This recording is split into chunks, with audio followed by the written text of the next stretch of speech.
Yesus tidak berkata kamu adalah garam. Tuhan Yesus tidak berkata kamu adalah terang saja. Mungkin seringkali kita mudah sekali untuk menyerah, mudah untuk mau keluar dari pergumulan yang dunia ini sedang alami.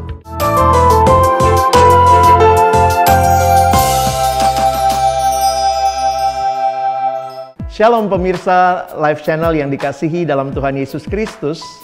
Saya Alex Nanlohi, hari ini bersyukur kepada Tuhan boleh menyapa pemirsa yang dikasihi dalam Tuhan Yesus Kristus melalui program Voice of Life. Hari ini kita sama-sama akan membaca dan merenungkan firman Tuhan di dalam Matius pasal yang kelima, ayat yang ke-13 sampai dengan ayat yang ke-16. Matius pasal yang kelima, ayat yang ke-13 sampai dengan ayat yang ke-16. Kamu adalah garam dunia. Jika garam itu menjadi tawar, dengan apakah ia diasinkan? Tidak ada lagi gunanya selain dibuang dan diinjak orang. Kamu adalah terang dunia. Kota yang terletak di atas gunung tidak mungkin tersembunyi. Lagi pula orang tidak menyalakan pelita lalu meletakkannya di bawah gantang, melainkan di atas kaki dian, sehingga menerangi semua orang di dalam rumah itu. Demikianlah hendaknya terangmu bercahaya di depan orang, supaya mereka melihat perbuatanmu yang baik dan memuliakan Bapamu yang di sorga. Pemirsa yang dikasihi Tuhan, hidup sebagai anak-anak Tuhan di tengah dunia ini bukanlah kehidupan yang mudah. Ada begitu banyak tantangan, pergumulan yang mungkin kita alami. Tetapi di tengah-tengah situasi seperti itu, apa yang Tuhan ingatkan kepada kita yang menjadi identitas bagi kita di tengah-tengah dunia dengan segala pergumulannya? Firman Tuhan yang menyapa kita hari ini disampaikan Yesus di dalam konteks khotbah di bukit. Ketika saudara membaca Matius pasal yang kelima sampai Matius pasal yang ketujuh, kita melihat di dalam bagian ini Tuhan Yesus sedang menyampaikan khotbah di bukit. Pengajaran yang memberikan kepada murid-muridnya satu perbedaan yang sangat mendasar antara murid-muridnya dengan dunia ini. Di tengah-tengah pengajaran inilah Tuhan Yesus mengingatkan juga kepada para murid apa yang seharusnya menjadi karakter dari murid-murid yang mengikut Tuhan. Kalau kita membaca di dalam bagian sebelumnya, Matius pasal yang kelima, ayat yang ke-10 sampai ayat yang ke-12.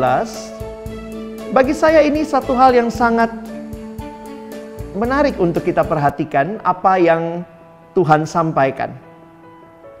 Matius pasal 5 ayat yang ke-10, Yesus berkata, "Berbahagialah orang yang dianiaya oleh sebab kebenaran, karena merekalah yang empunya kerajaan sorga. Berbahagialah kamu jika karena aku kamu dicela dan dianiaya, dan kepadamu difitnahkan segala yang jahat. Bersukacitalah dan bergembiralah, karena upahmu besar di sorga. Sebab demikian juga telah dianiaya nabi-nabi yang sebelum kamu." Kalau kita memperhatikan apa yang Tuhan Yesus sampaikan, saya pikir ini adalah satu konsekuensi dari hidup murid di tengah-tengah dunia yang tidak bersahabat dengan kebenaran dan dengan nilai-nilai kerajaan sorga. Karena itu Tuhan mengingatkan murid-murid mereka harus siap mengalami penganiayaan oleh sebab kebenaran. Mereka akan dicela, dianiaya, difitnahkan segala yang jahat. Dan ini bukan baru terjadi pada murid-murid Yesus saja. Tetapi dikatakan sejak dahulu telah dianiaya nabi-nabi yang sebelum kamu. Kalau kita merenungkan bagian ini, melihat apa yang Tuhan sampaikan, tentunya ini menjadi satu kengerian menjadi pengikut Tuhan. Wow, di tengah dunia yang tidak bersahabat ini, yang mungkin akan menganiaya kita, bagaimana sikap kita? Bagaimana seharusnya kita hidup? Disinilah kita melihat apa yang Tuhan sampaikan di dalam Matius pasal 5 ayat 13 sampai 16 yang sudah kita baca di awal tadi. Di tengah-tengah dunia seperti ini Tuhan berkata, kamu adalah garam dunia. Kamu adalah terang dunia. Tuhan tidak berkata kepada murid-muridnya, pergi, tinggalkan dunia ini. Dunia ini menganiaya kamu, jangan ada di dalamnya. Tetapi panggilan yang Tuhan berikan, identitas yang Tuhan ingatkan, kamu adalah garam dunia. Kamu adalah terang dunia. Ketika merenungkan akan hal ini, secara pribadi saya terdiam, mencoba menghayati bahwa di tengah dunia yang ada, kita murid-muridnya dipanggil untuk menjadi garam, menjadi terang, membawa pengaruh di tengah-tengah dunia ini. Bukannya lari dari dunia, bukannya meninggalkan dunia, tetapi hadir dan membawa berkat di tengah dunia ini. Kalimat yang Tuhan Yesus pakai, kamu adalah garam dunia. Tuhan Yesus tidak berkata kamu adalah garam.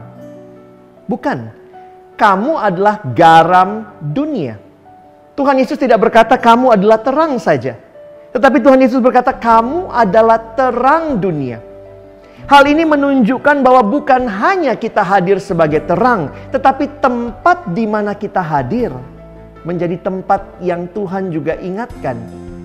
Kamu garamnya dunia ini. Kamu berfungsi di dalam dunia. Kamu adalah terang. Kamu berfungsi di dalam dunia ini. Ketika kita menyadari apa yang Tuhan sampaikan ini memberikan kepada kita satu tanggung jawab, peran yang penting melalui kehadiran kita di dalam dunia milik Allah. Gambaran garam dan gambaran terang adalah gambaran yang menarik untuk kita renungkan, pemirsa yang dikasihi Tuhan. Pada masa itu dalam dunia kuno di abad pertama di masa Tuhan Yesus, garam ini biasa diambil dari sekitar Laut Mati. Ada bongkahan dari karang-karang yang ada di sekitar Laut Mati yang mengandung kadar garam yang tinggi. Beda dengan garam kimiawi yang kita miliki sekarang. Karena itu biasanya ketika bongkahan itu yang disaluti garam di luarnya telah dipakai, maka garamnya mungkin menjadi tawar. Itu yang Tuhan Yesus juga ingatkan kepada kita di dalam bagian ini. Jika garam itu menjadi tawar, dengan apakah ia diasinkan? Tidak ada lagi gunanya selain dibuang dan diinjak orang.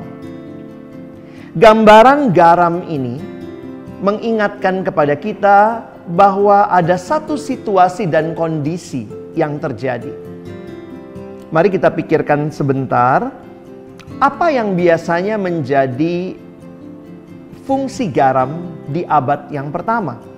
Di masa Yesus, fungsi utama garam tentunya bukan hanya menjadi penyedap rasa dalam masakan, tetapi yang utama juga di dalam dunia kuno yang belum mengenal teknologi pengawetan melalui lemari pendingin, maka yang menjadi sarana yang dipakai untuk mengawetkan adalah garam. Nah, situasi ini mengingatkan kita, kalau orang percaya dikatakan engkau adalah garam dunia, maka gambaran dunia yang Tuhan Yesus hayati adalah dunia yang sedang terus membusuk. Dan kamulah garamnya. Dan ilustrasi yang kedua yang Tuhan gunakan adalah terang. Dua hal ini pasti dimiliki oleh setiap rumah tangga. garam dan juga terang. Ilustrasi yang Tuhan Yesus pakai ilustrasi keseharian. Dan terang yang disampaikan di sini menunjukkan sebenarnya Tuhan melihat bahwa dunia ini ada di dalam kegelapan. Dunia busuk membutuhkan garam. Dunia gelap membutuhkan terang. Kota yang terletak di atas gunung tidak mungkin tersembunyi, dan itulah yang juga menjadi panggilan bagi orang percaya di tengah dunia yang gelap ini. Pemirsa yang dikasihi Tuhan,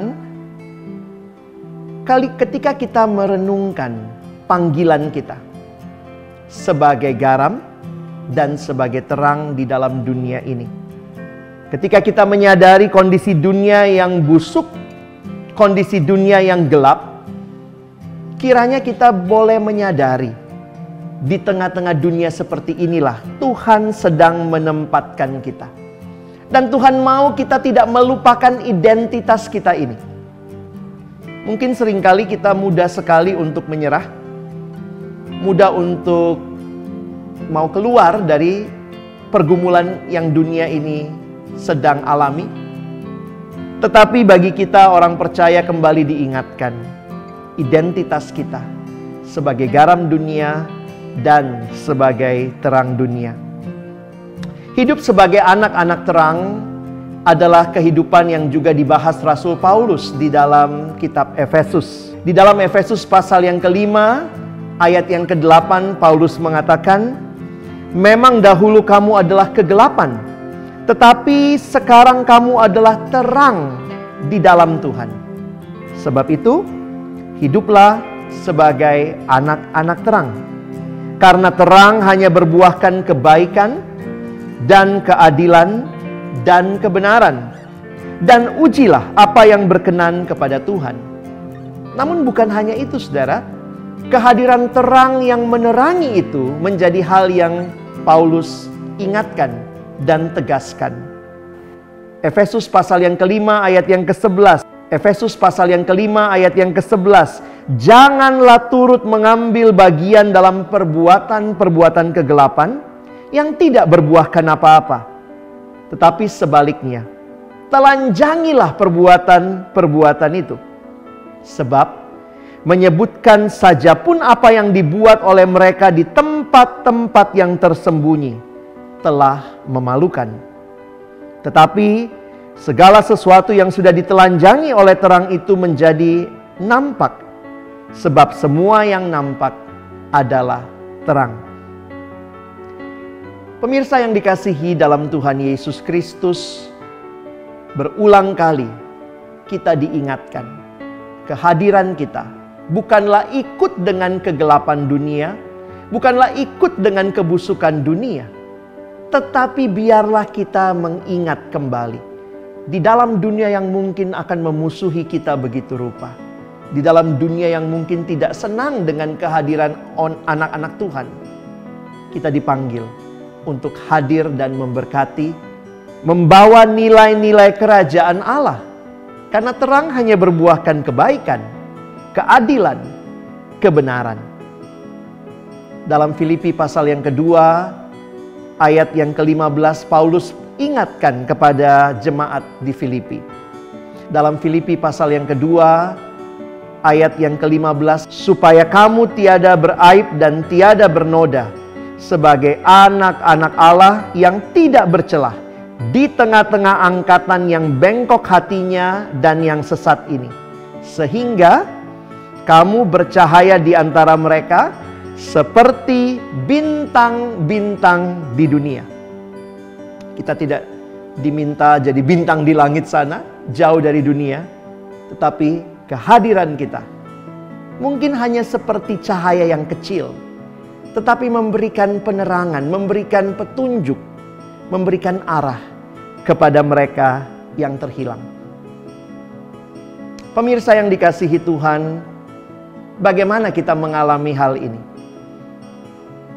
Ada hal yang saya ingat bahwa Yesus pun berkata bahwa dirinya adalah terang dunia. Akulah terang dunia.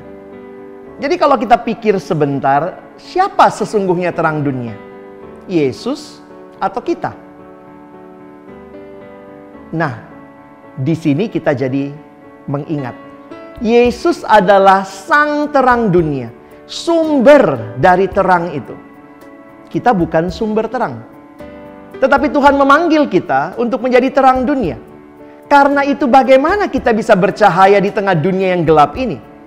Hanya ketika kita terus-menerus mengalami relasi dengan sang terang yang sejati, barulah kita bisa menjadi terang itu. Memancarkan terangnya di tengah-tengah dunia yang gelap ini. Sehingga di dalam Matius 5 ayat 16, ketika kita berfungsi dengan baik sebagai terang, kalimat firman Tuhan, Yesus katakan, demikianlah hendaknya terangmu bercahaya di depan orang, supaya mereka melihat perbuatanmu yang baik dan memuliakan Bapamu yang di sorga. Saudara, kita bukanlah sumber terang, hanya Yesus sumber terang yang sejati. Milikilah relasi yang hidup dengan Yesus, sehingga kita bisa hidup sebagai anak-anak terang. Sehingga ketika terang kita bercahaya, kiranya Tuhan dimuliakan melalui hidup kita. Kiranya melalui kehidupan kita, melalui cara kita belajar. Jika pemirsa yang dikasihi Tuhan adalah seorang pelajar, mahasiswa, siswa, ketika kita bergaul, ketika kita bekerja, jika kita adalah orang-orang yang sudah bekerja, ketika kita hidup di dalam rumah tangga, ketika kita mungkin sedang menjalani masa berpacaran, kiranya kehadiran kita menjadi kehadiran yang berbeda dengan dunia ini. Kita menjadi terang, kita menjadi garam di tengah dunia ini. Tuhan memanggil kita menjadi garam dan terang, itu berarti kita harus hidup berbeda dengan dunia ini. Ketika dunia melakukan apa yang jahat, bukan itu yang harusnya juga menjadi panggilan kita melalui kehadiran kita di dalam dunia ini. Tuhan memanggil kita untuk tampil beda. Tapi tampil beda bukan berarti tampil aneh, pemirsa yang dikasihi Tuhan.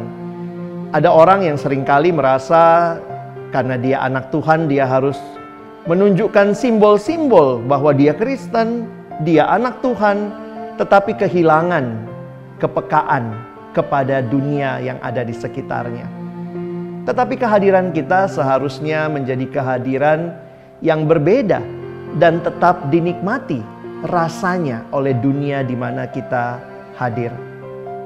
Ketika seorang mahasiswa menolak untuk menyontek, mungkin dia tidak akan hanya berkata, "Saya tidak mau menyontek." Tetapi dengan kasih, mungkin bisa menawarkan, "Adakah teman-teman yang mau dibantu dalam belajar? Saya ingin membantumu." Kehadiran yang berbeda, tetapi juga kehadiran yang memberkati. Ketika di tengah pekerjaan, ada orang-orang yang mungkin mengalami kesulitan, biarlah kita juga menjadi orang-orang yang bisa menolong, memberikan tangan kita untuk menolong mereka. Bahkan mungkin memberikan telinga kita untuk mendengar apa yang menjadi pergumulan mereka. Itulah yang kita rindukan. Sebagai garam dan terang, kita alami dan kita lakukan di tengah-tengah dunia yang Allah kasihi ini. Saya menutup dengan satu kutipan yang memberikan perenungan dan evaluasi bagi kita sebagai anak-anak Tuhan yang ditempatkan sebagai garam dan terang di dalam dunia ini. Jika daging busuk, jangan salahkan daging, tapi tanyakan, di manakah garamnya? Jika dunia busuk, jangan salahkan dunia, tapi tanyakan, di manakah garam dunia? Jika rumah gelap, jangan salahkan rumah, tapi tanyakan di manakah lampunya. Jika dunia gelap, jangan salahkan dunia, tapi tanyakan di manakah terang dunia. Apakah kehadiran kita telah menjadi kehadiran yang memberkati dunia di mana Tuhan menempatkan kita. Kiranya Tuhan menolong kita boleh menjadi garam dan terang di tengah-tengah dunia ini. Mari kita berdoa. Bapa di dalam surga, kami bersyukur untuk cinta kasih-Mu, anugerah-Mu yang Engkau berikan bagi kami di tengah-tengah kehadiran kami di dalam dunia ini.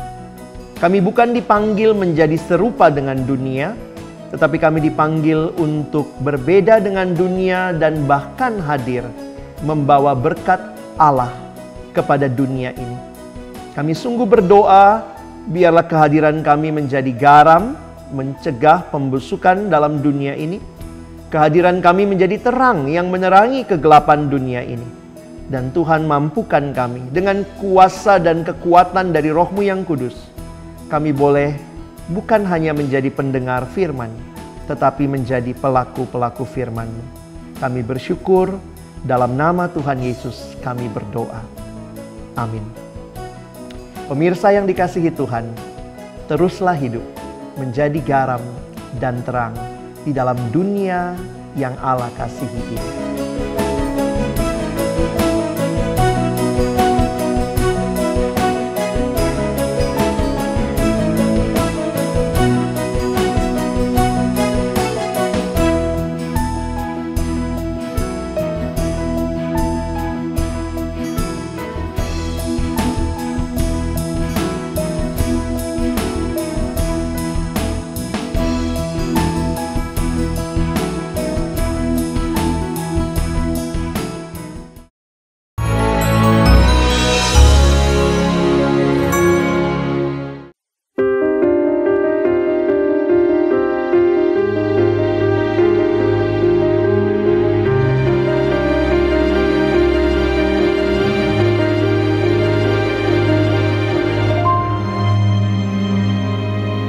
Syukur untuk setiap karyamu, Kau buktikan cintamu padaku. Memandangmu sungguh ku tak layak, namun Kau angkatku. Kau pandang ku berharga, hingga Kau berikan hidupmu untukku. Kau rela turun tahtamu, menghampiriku, disamakan denganku. Betapa ku mengagumimu, bilakah ku balas cintamu. Ku berikan segenap hatiku, mencintaimu seumur hidupku.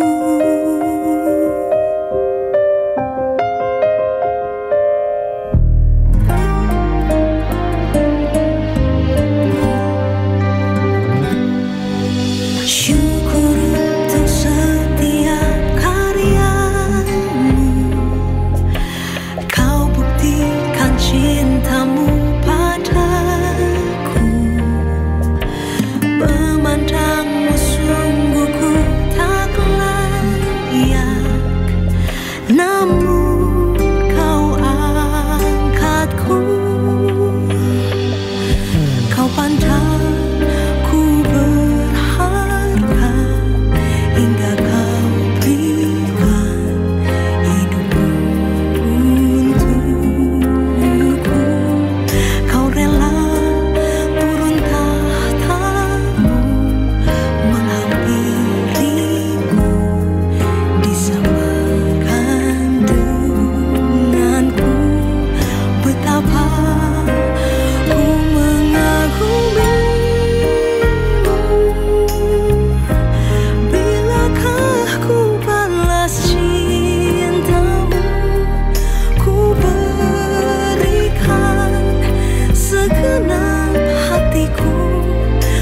mencintaimu seumur hidupku.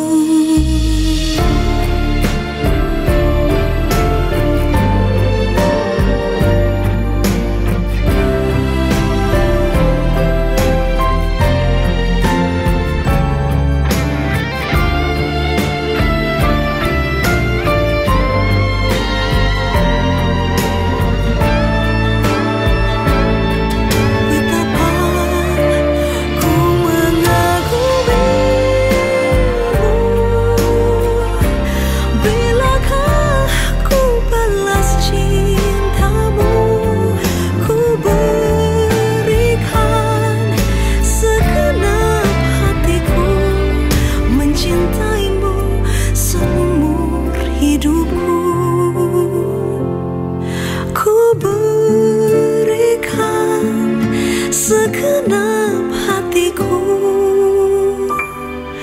mencintaimu.